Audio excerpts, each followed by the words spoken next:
और अतिया कहतिया खान कि बेची कापी किताब भुजा खा गईनी ए राजा नैहर में कलम चबा गईनी।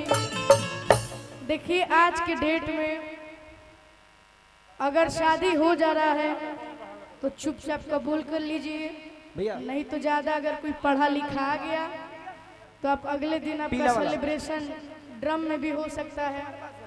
बाय द वे बहुत सारी चीजें हैं तो ज्यादा हम इस पर डिस्कस नहीं करेंगे। फिर काम कैसे करो? तो जितना लोग कुआर बड़े खुशी से रह जा, कोनो दिक्कत नहीं के। हाँ, नया नया जिनकर ब्याह भइल बा उन लोग के तनी दिक्कत बा। जैसे में हमारे गोपाल भैया हैं, आवे के बाद भैया कोट दीजिए। हमारे अपना बुढ़ वाले अंकल हम सबके बीच प्रणाम है। आवे के बाद का कहतिया लइकिया कि तहरा पढ़ाई के नइखे कोनो जोड़ हो,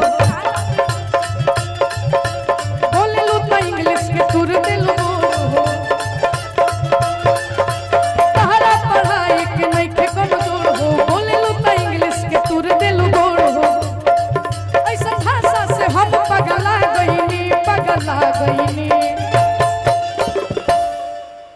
लइकिया कहतिया तब बेची कापी किताब भुजा खा गईनी, बेची कापी किताब भुजा खा गईनी। राजा नैहर में ए राजा नैहर में ए राजा नैहर में कलम चबा गईनी,